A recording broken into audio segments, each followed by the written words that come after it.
I started the video late. We put in Meyer UPM 1P, and we made a giant rectangle that is 20 by 20. And so, okay, I was explaining the SPL bar. So right-click on the SPL bar and go into Set Max SPL. So right now, the value is between 110 decibels to all the way down to anywhere 42 dB below that. So I want my range to be much smaller. I would like to go as small as possible, but yeah, I can't. So 12 and the max SPL, theoretically, that it is doing right now is over here up at the top, and it is 91 dB. So I'm going to put my max SPL at 91 dB, and that will give me a more accurate depiction. Apply.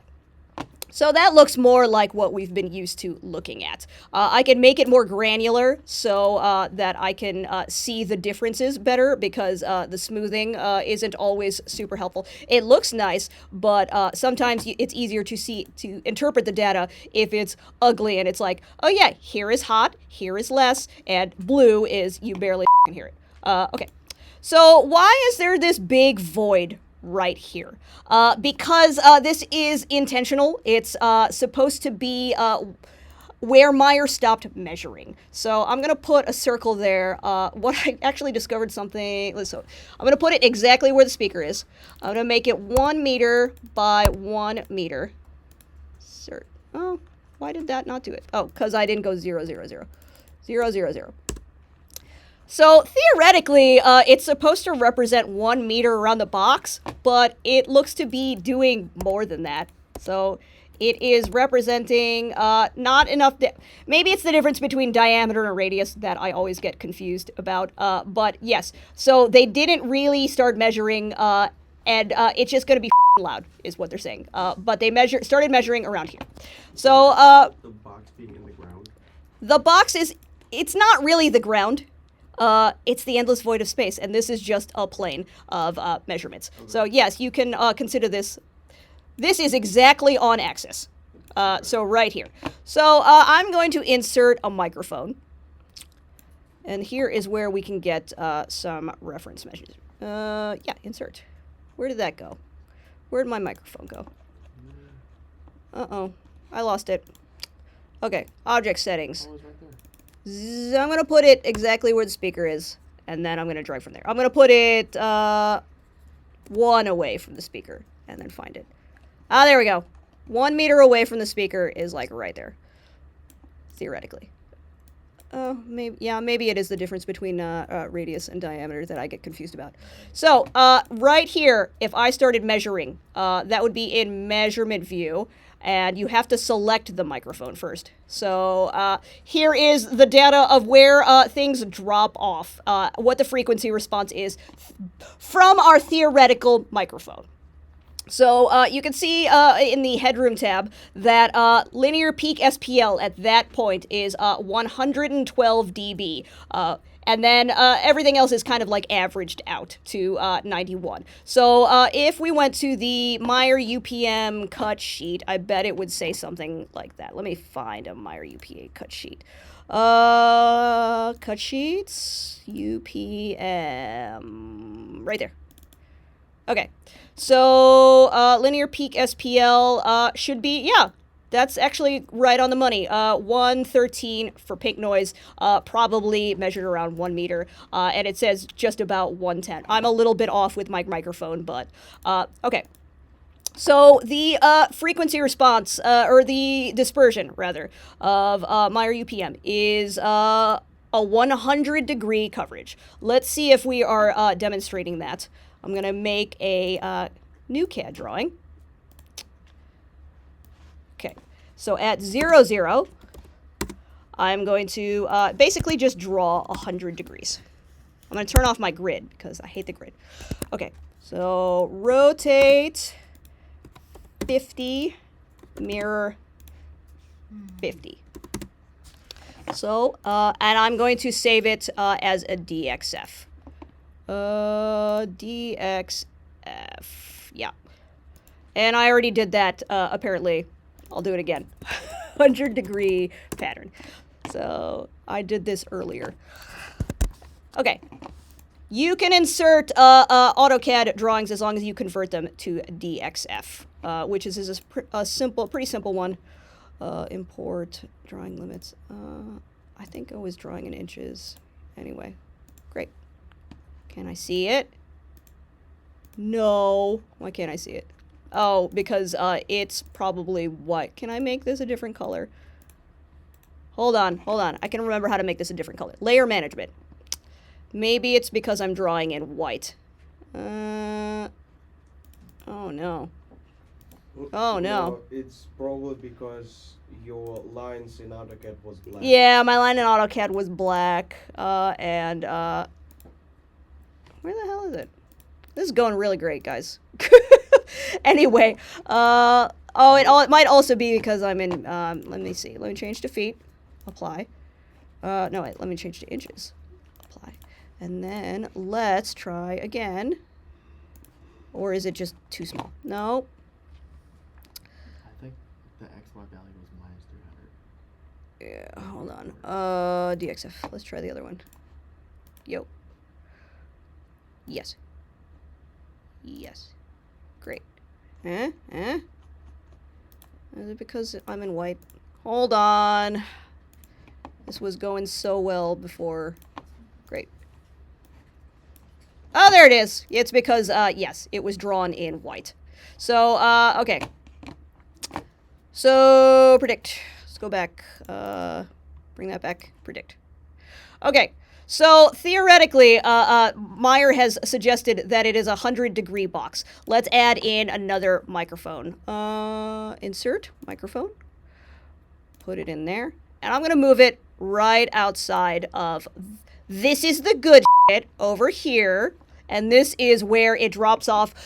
Usually the measurements is about minus 6 dB at 1K. So let's switch to 1K.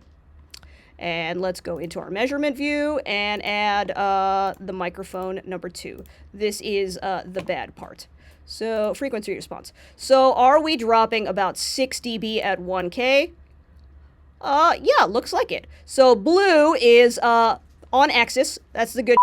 And about at 1K, it does drop about 6 dB. So yes, this tracks with what Meyer is claiming in the datasheet. But it's telling you a little bit more information here. So I'm going to make this a wider, let's make it 30. Yeah, go. And predict. So what this looks like, this is a reminder that, okay, it's not to say that it drops off completely. And it's to say that you're still getting some amount of sound behind the box. So when I stand behind this Meyer UPM, I am probably hearing a great deal of additional noise here and here and here. So, but the hottest part is right here. And by the time it reaches, I don't know, my fellow in the back row, we're going to lose a significant amount.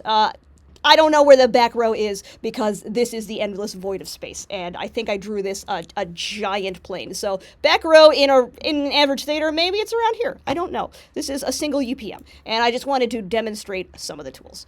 But okay, so let's make a new one. Save changes? No. Oh no. MAPP3D.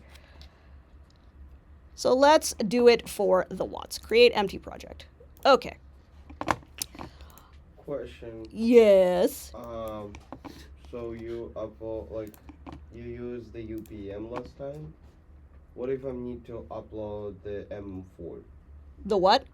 The MM4. MM4. Luckily we have MM4s in here.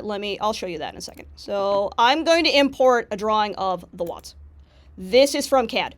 So this is a 2D view from CAD, and now I have something that actually looks like a theater that I can reference. If I wanted to insert, if I inserted something wrong, like let's say I put in this that we don't have, but I wanted to change it to an MM4. Imply, insert, great. So this is probably an X40. Oh, I didn't want an X40. I wanted it to be an MM4. You can change that in here. An MM4 XP would be, oh, the little baby guy. Okay. And yeah, it changed. Oh, I didn't hit apply. God, that's huge. Okay. Correct. No, I don't need to hit apply. For some reason, and I haven't figured out, maybe they fix this in the subsequent versions, in the newest versions, you get a little bit of a ghost theater closer to the y-axis. So that's to represent the watts, but like in baby form. And I have never figured out how to get rid of that, or if it's something that I'm doing with my AutoCAD DXFs. Let me turn off the grid. But yeah, ignore that. Someday I'll figure out how to get rid of it, or Meyer will fix that bug. Show grid. I don't like the grid. Go away.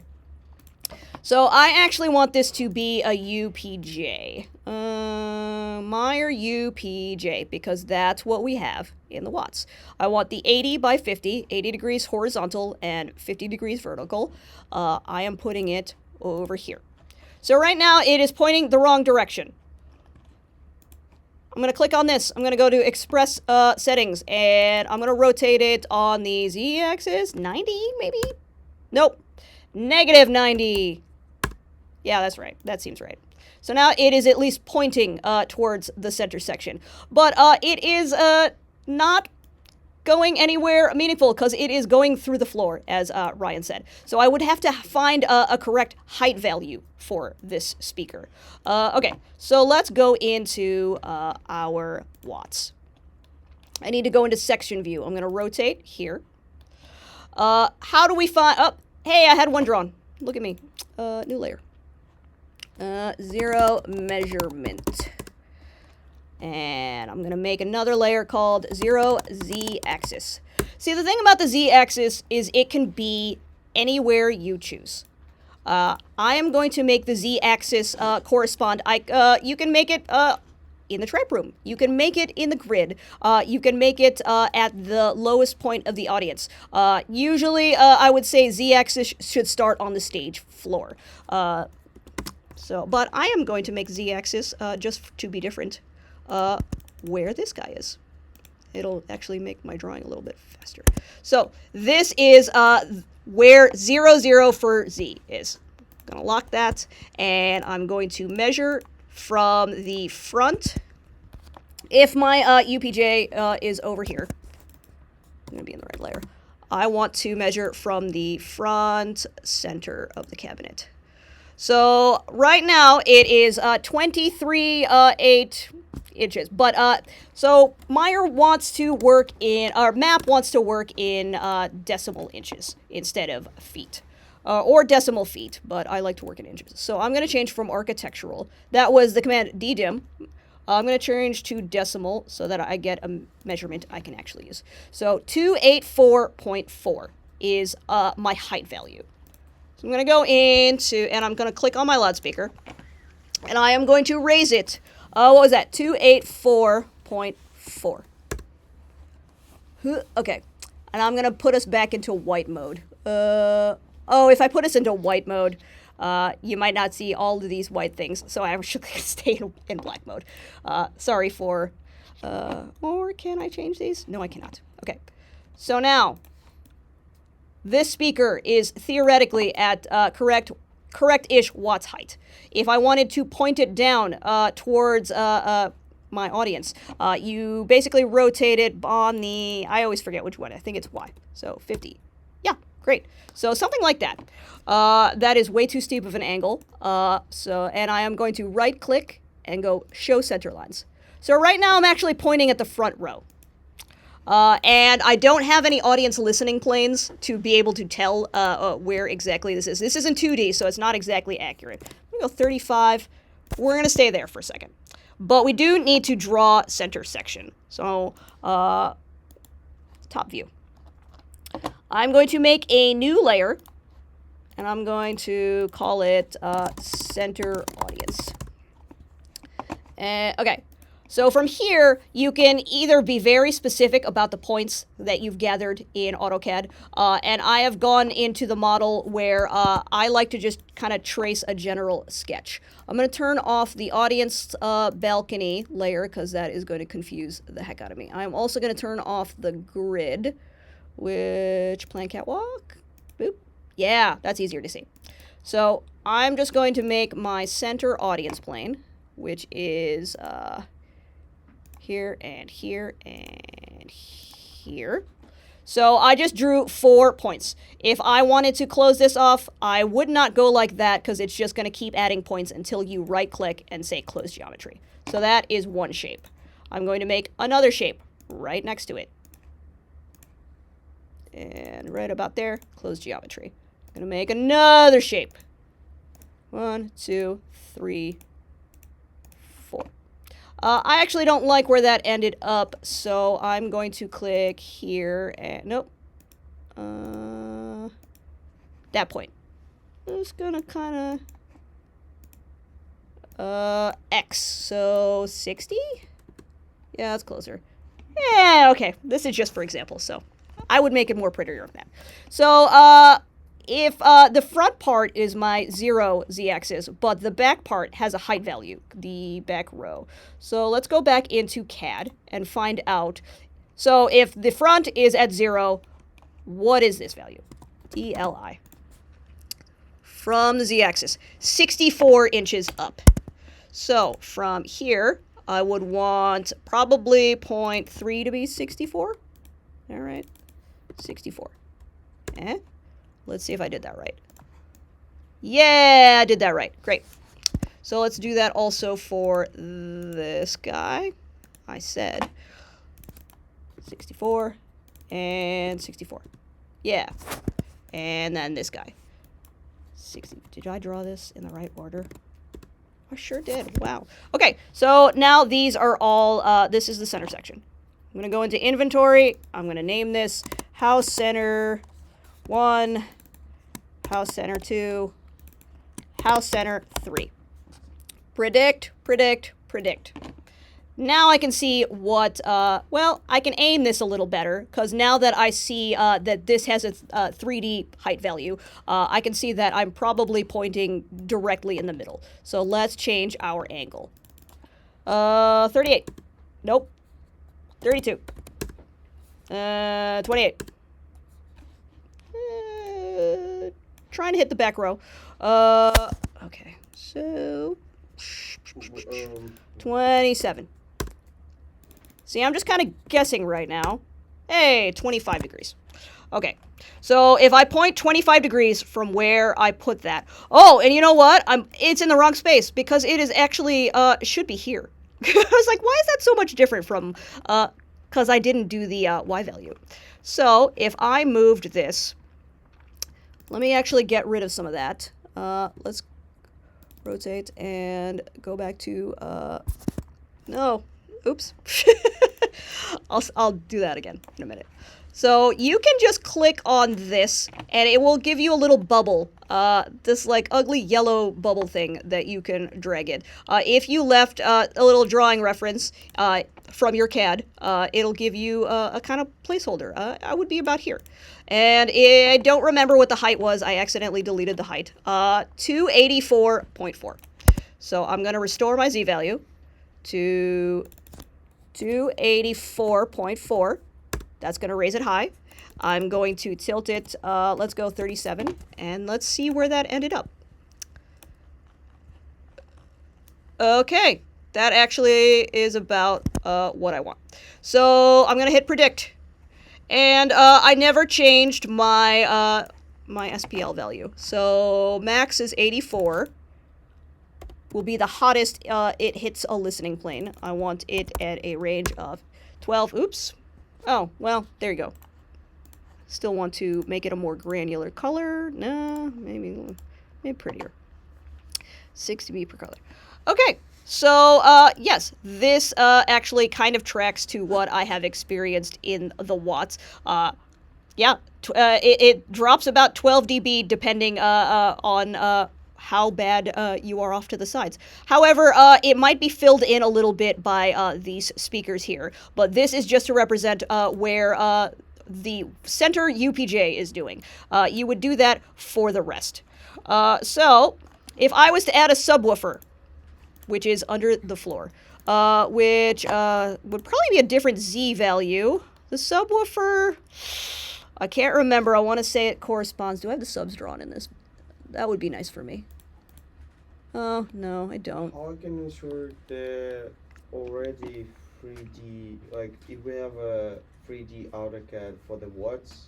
Then you can. I have seen Dylan use the 3D AutoCAD for the watts and manage to get it in here before.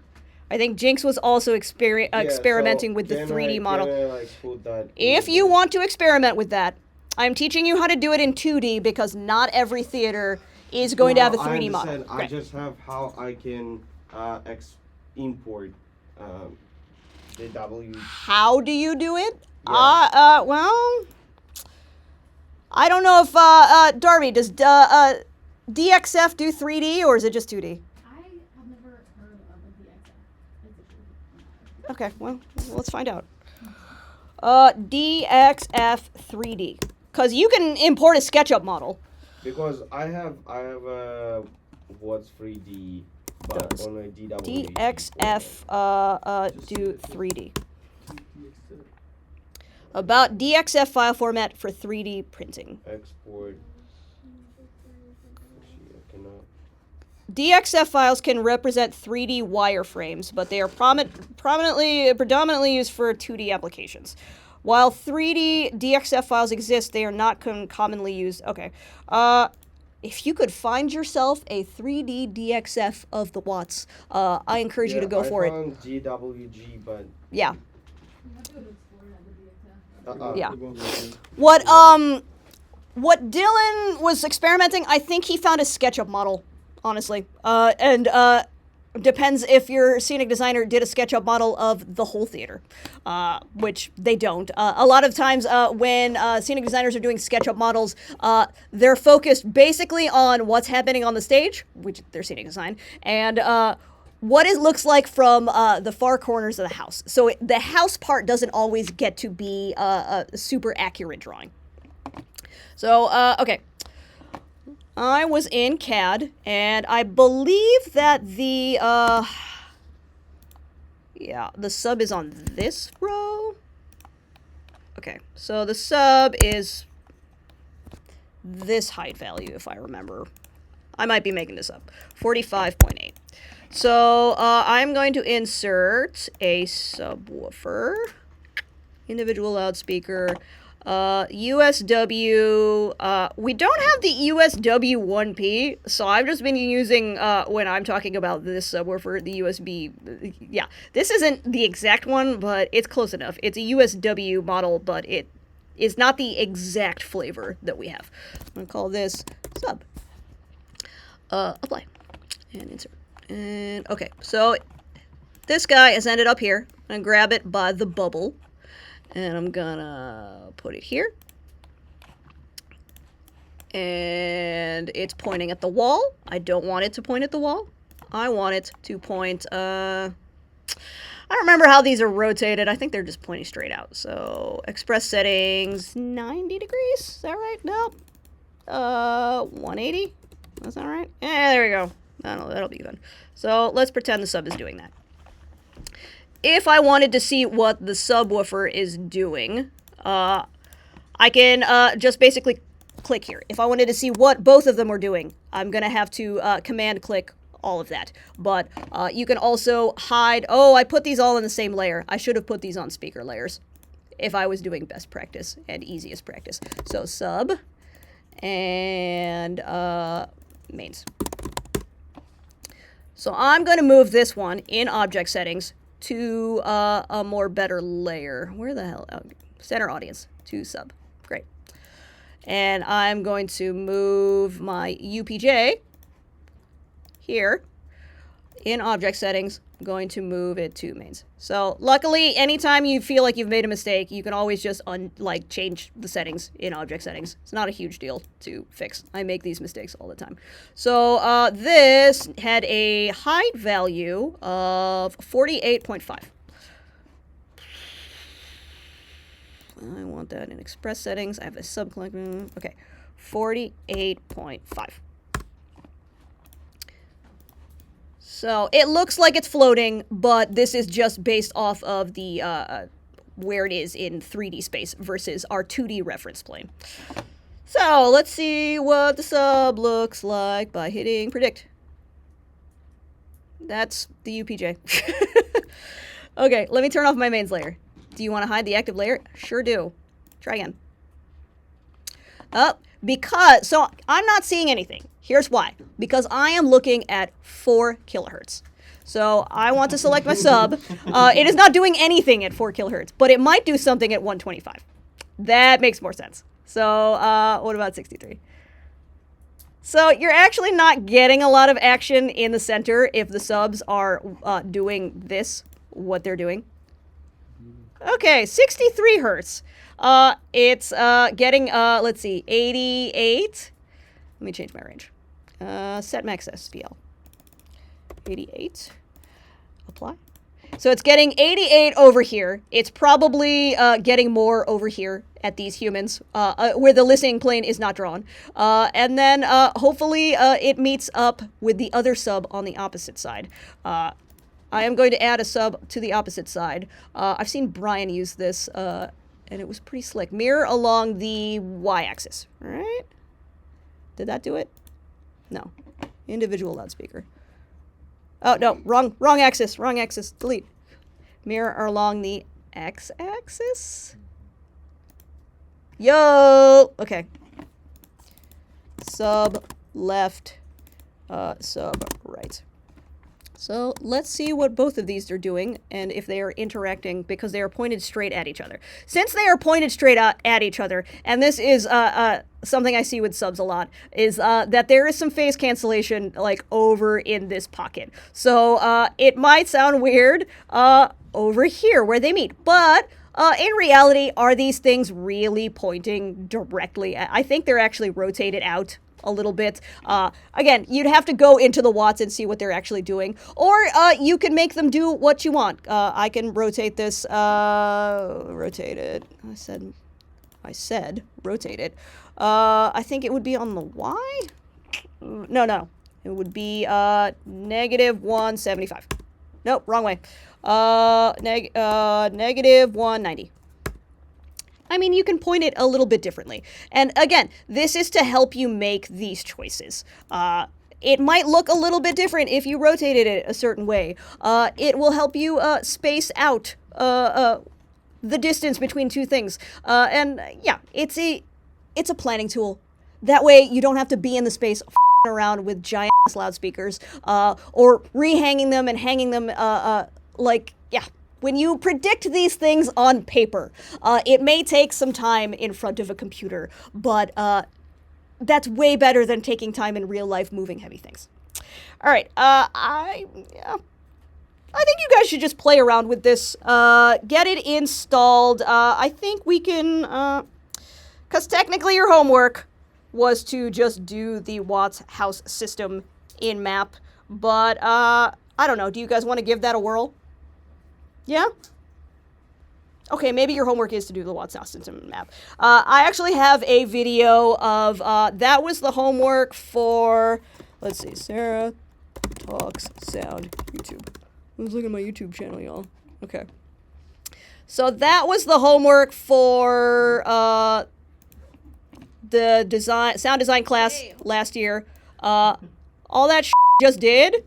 Well, I did it in a different order over here. I even drew the balcony. It was a smiley face.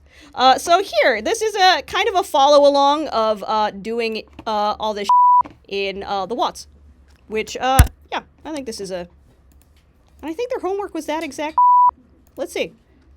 There you go. That's your homework.